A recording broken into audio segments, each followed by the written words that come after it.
In the royal palace Bumpo and I had a beautiful suite of rooms of our very own, which Polynesia, Jip and Chi-Chi shared with us. Officially Bumpo was Minister of the Interior, while I was First Lord of the Treasury. Long Arrow also had quarters there, but at present he was absent, traveling abroad. One night after supper when the doctor was away in the town, somewhere visiting a newborn baby, we were all sitting round the big table in Bumpo's reception room. This we did every evening, to talk over the plans for the following day and various affairs of state. It was a kind of cabinet meeting. Tonight, however, we were talking about England, and also about things to eat. We had got a little tired of Indian food. You see, none of the natives knew how to cook, and we had the most discouraging time training a chef for the royal kitchen. Most of them were champions at spoiling good food. Often we got so hungry that the doctor would sneak downstairs with us into the palace basement. After all, the cooks were safe in bed, and fry pancakes secretly over the dying embers of the fire. The doctor himself was the finest cook that ever lived, but he used to make a terrible mess of the kitchen, and of course we had to be awfully careful that we didn't get caught.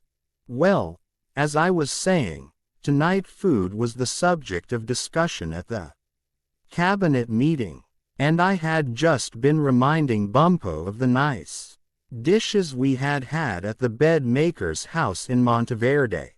I tell you what I would like now, said Bumpo, a large cup of cocoa, with whipped cream on the top of it. In Oxford we used to be able to get the most wonderful cocoa. It is really too bad they haven't any cocoa trees in this island, or cows to give cream. When do you suppose, asked Jip, the doctor intends to move on from here? I was talking to him about that only yesterday, said Polynesia. But I couldn't get any satisfactory answer out of him. He didn't seem to want to speak about it. There was a pause in the conversation. Do you know what I believe? She added presently. I believe the doctor has given up even thinking of going home. Good Lord, cried Bumpo.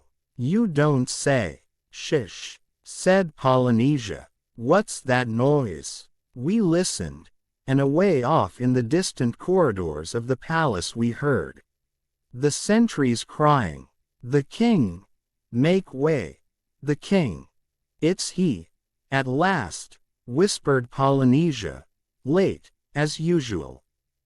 Poor man, how he does work. Chi-Chi, get the pipe and tobacco out of the cupboard and lay the dressing gown ready on his chair. When the doctor came into the room he looked serious and thoughtful.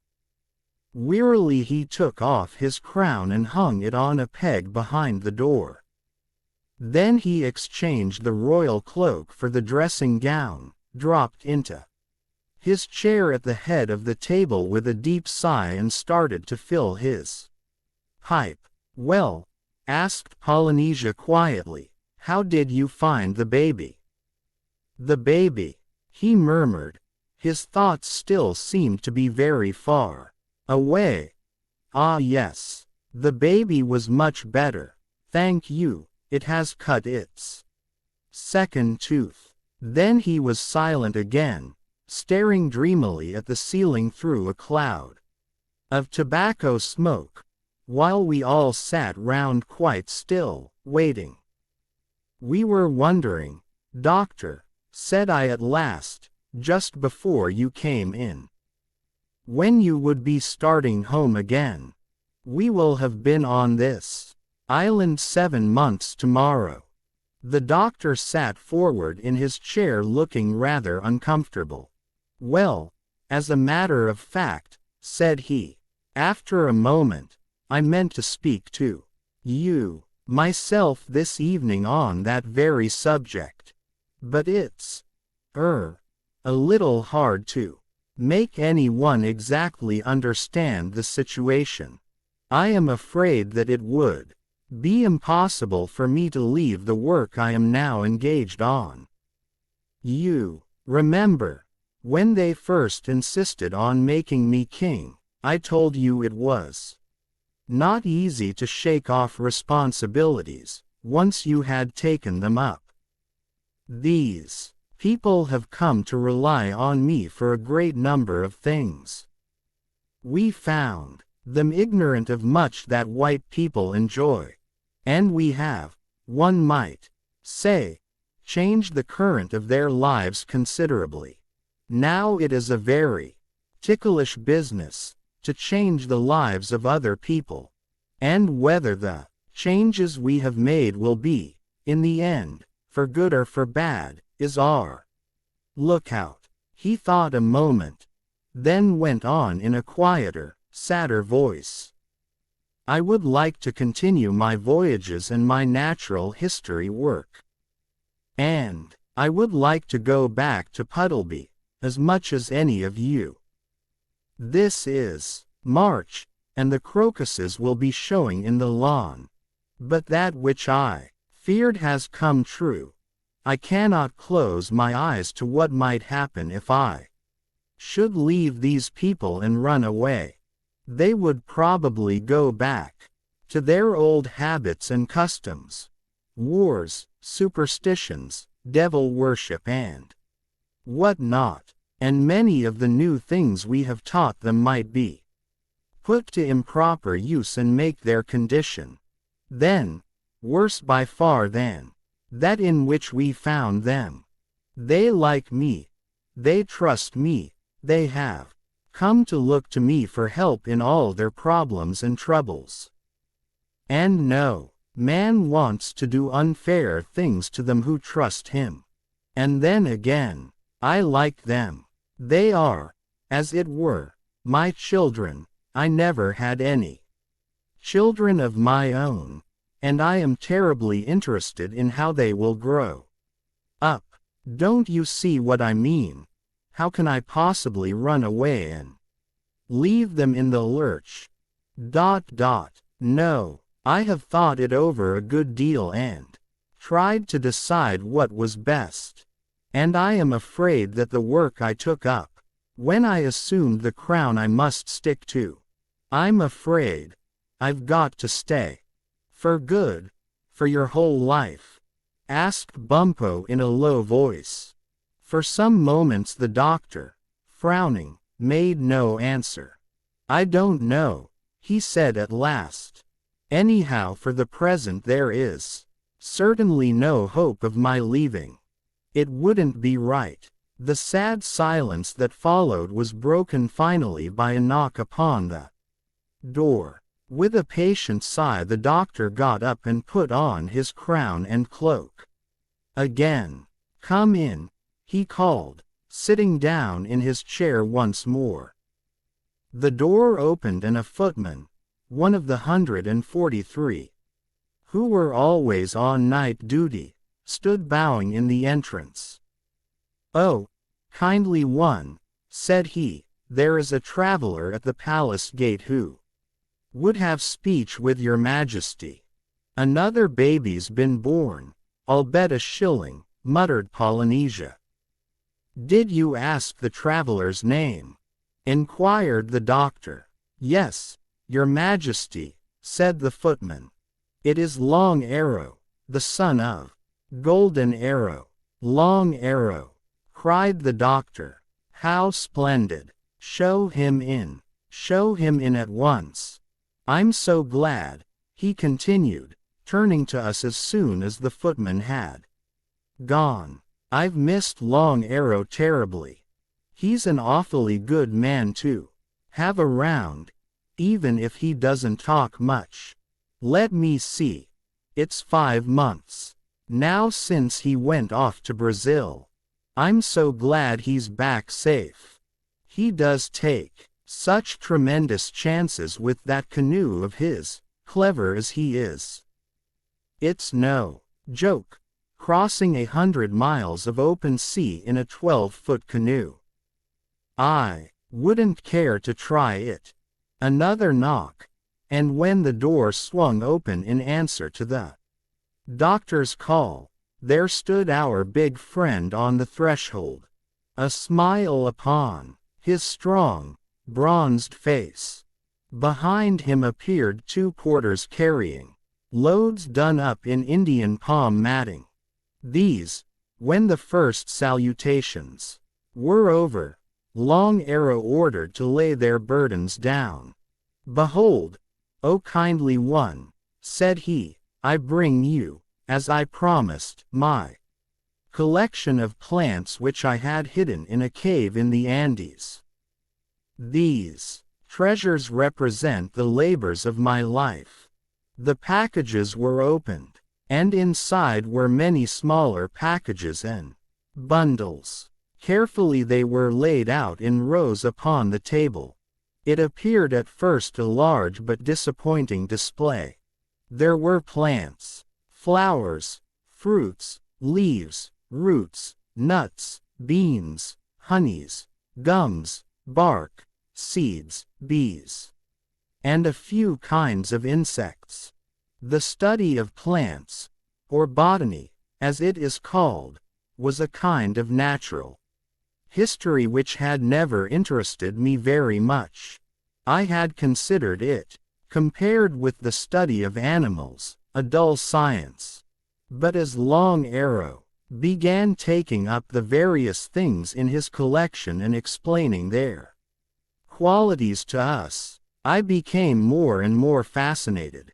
And before he had done, I was completely absorbed by the wonders of the vegetable kingdom which he had brought so far. "These," said he, taking up a little packet of big seeds, "are what I have called laughing beans." "What are they for?" asked Bumpo. "To cause mirth," said the Indian. Bumpo, while Long Arrow's back was turned, took 3 of the beans and swallowed them. "Alas," said the Indian when he discovered what Bumpo had done, "if he wished to try the powers of these seeds he should have eaten no more than a quarter of a one.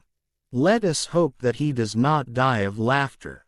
The beans' effect upon Bumpo was most extraordinary. First he broke into a broad smile. Then he began to giggle. Finally he burst into such prolonged roars of hearty laughter that we had to carry him into the next room and put him to bed. The doctor said afterwards that he probably would have died laughing if he had not had such a strong constitution.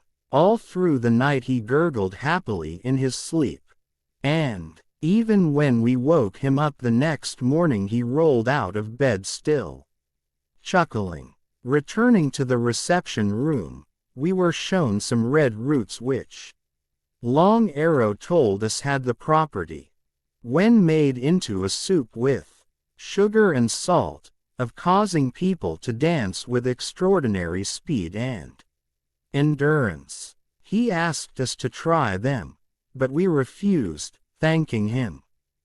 After Bumpo's exhibition we were a little afraid of any more experiments for the present. There was no end to the curious and useful things that Long Arrow had collected. An oil from a vine which would make hair grow in one night. An orange as big as a pumpkin which he had raised in his own mountain garden in Peru. A black honey he had brought the bees that made it too, and the seeds of the flowers they fed on, which would put you to sleep, just with a teaspoonful, and make you wake up fresh in the morning. A nut that made the voice beautiful for singing, a water weed that stopped cuts from bleeding, a moss that cured snake bite, a lichen That prevented seasickness. The doctor, of course, was tremendously interested. Well into the early hours of the morning he was busy going over the articles on the table one by one, listing their names and writing their properties and descriptions into a notebook as Long Arrow dictated. "There are things here, Stubbins," he said as he ended, "which in the hands of skilled druggists will make a vast difference to the medicine and chemistry of the world. I suspect that this sleeping honey by itself will take the place of half the bad drugs we have had to use so far. Long Arrow has discovered a pharmacopoeia of his own. Miranda was right. He is a great naturalist. His name deserves to be placed beside Linnaeus. Some day I must get all these things to England, but when?" he added. Sadly, "Yes, that's the problem. When?" "For a long time after that cabinet meeting of which I have just told you. We did not ask the doctor anything further about going home. Life in Spidermonkey Island went forward, month in month out, busily and pleasantly. The winter, with Christmas celebrations, came and went, and summer was with us once again before we knew it. As time passed, the doctor became more and more taken up with the care of his big family, and the hours he could spare for his natural history work grew fewer and fewer. I knew that he often still thought of his house and garden in Puddleby and of his old plans and ambitions, because once in a while we would notice his face grow thoughtful and a little sad, when something reminded him of England or his old life. But he never spoke of these things, and I truly believe he would have spent the remainder of his days on Spidermonkey Island if it hadn't been for an accident, and for Polynesia. The old parrot had grown very tired of the Indians, and she made no secret of it. "The very idea," she said to me one day as we were walking on the seashore, "the idea of the famous John Dolittle spending his valuable life waiting on these greasy natives. Why, it's preposterous." All that morning we had been watching the doctor superintend the building of the new theater in Popsipetel. There was already an opera house and a concert hall. And finally she had got so grouchy and annoyed at the sight that I had suggested her taking a walk with me. "Do you really think," I asked as we sat down on the sands, "that he will never go back to Puddleby again?" "I don't know," said she. "At one time I felt sure that the thought of the pets he had left behind at the house would take him home soon. But since Miranda brought him word last August that everything was all right there, that hope's gone. For months and months I've been racking my brains to think up a plan. If we could only hit upon something that would turn his thoughts back to natural history again.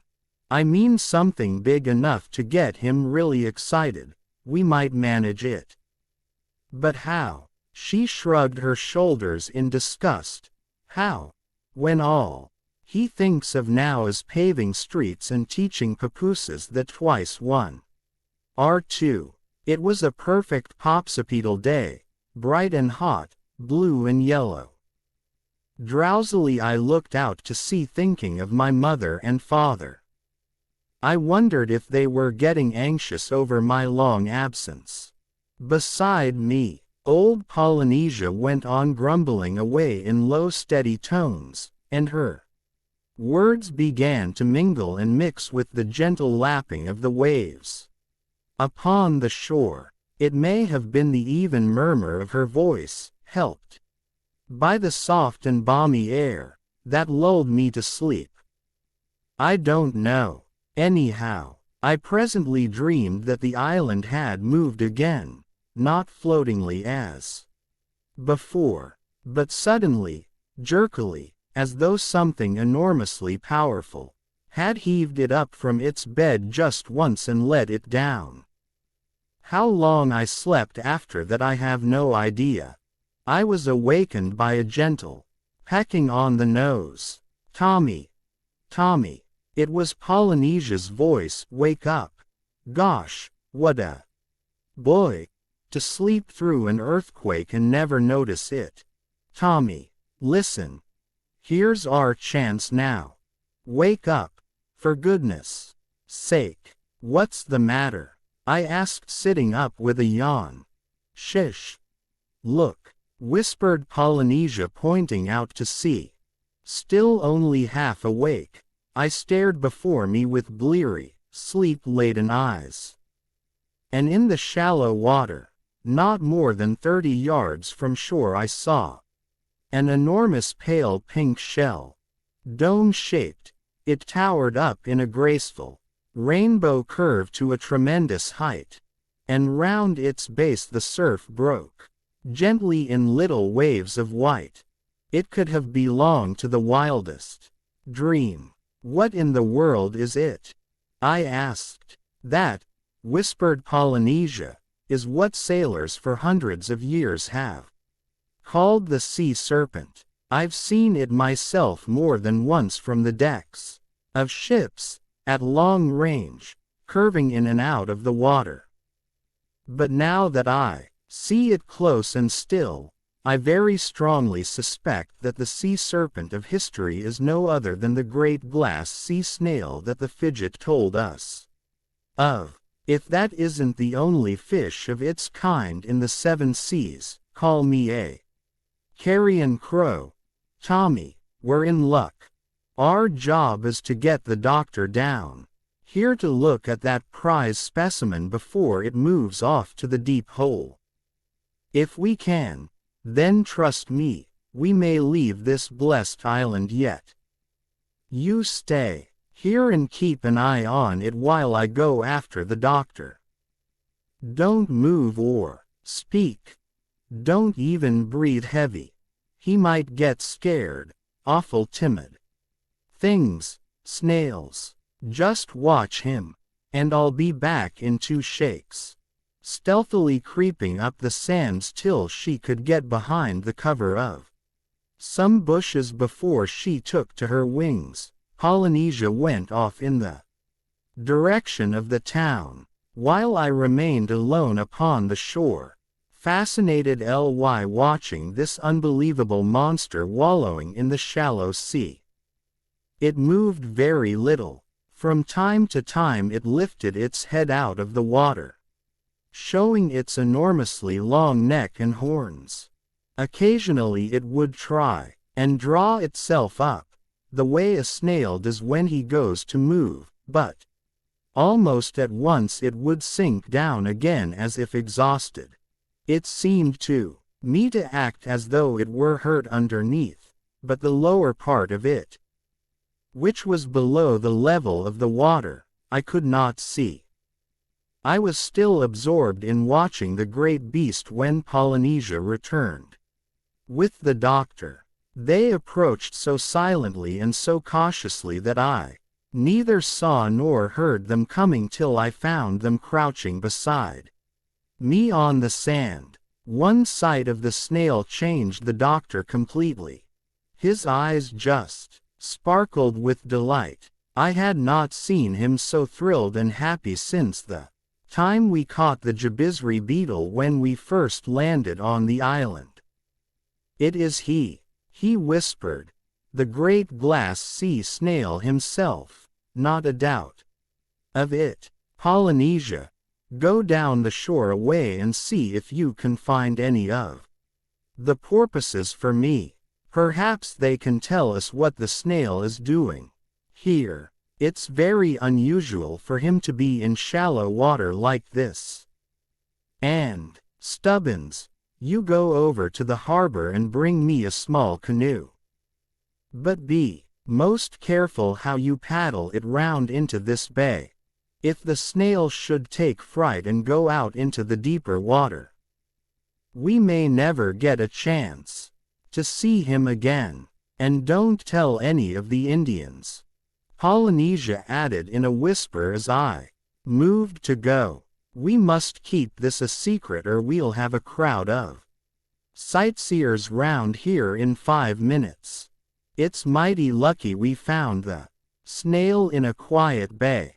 Reaching the harbor, I picked out a small light canoe from among the number that were lying there, and without telling anyone what I wanted it for, got in and started off to paddle it down the shore. I was mortally afraid that the snail might have left before I got back, and you can imagine how delighted I was when I rounded a rocky cape and came in sight of the bay to find he was still there. Polynesia, I saw, had got her errand done and returned ahead of me, bringing with her a pair of porpoises. These were already conversing in low tones with John Dolittle. I beached the canoe and went up to listen. "What I want to know," the doctor was saying, "is how the snail comes to be here." I was given to understand that he usually stayed in the deep hole, and that when he did come to the surface it was always in mid-ocean. "Oh, didn't you know? Haven't you heard?" the porpoises replied. "You covered up the deep hole when you sank the island." "Why, yes. You let it down right on top of the mouth of the hole, sort of put the lid on, as it were. The fishes that were in it at the time have been trying to get out ever since. The great snail had the worst luck of all. The island nipped him by the tail just as he was leaving the hole for a quiet evening stroll, and he was held there for 6 months trying to wriggle himself free. Finally he had to heave the whole island up at one end to get his tail loose. Didn't you feel a sort of an earthquake shock about an hour ago?" "Yes, I did," said the doctor. "It shook down part of the theater I was building."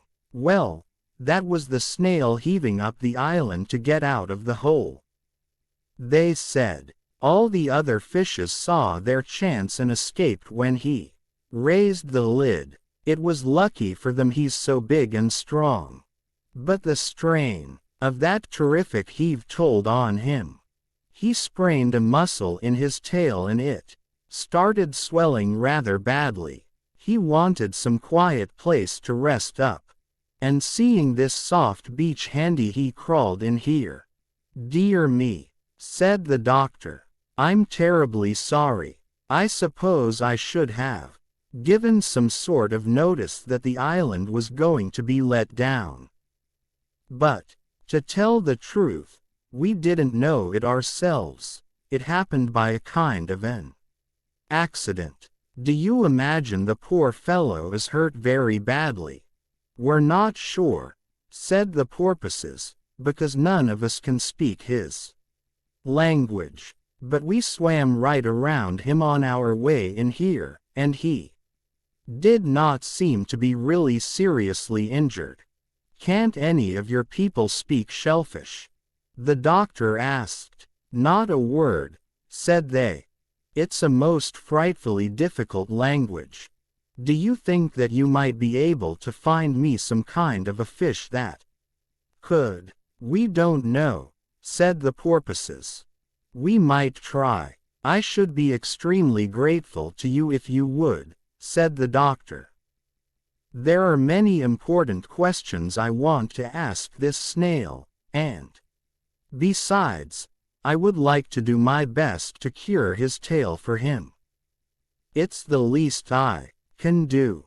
After all, it was my fault, indirectly, that he got hurt." "Well, if you wait here," said the porpoises, "we'll see what can be done."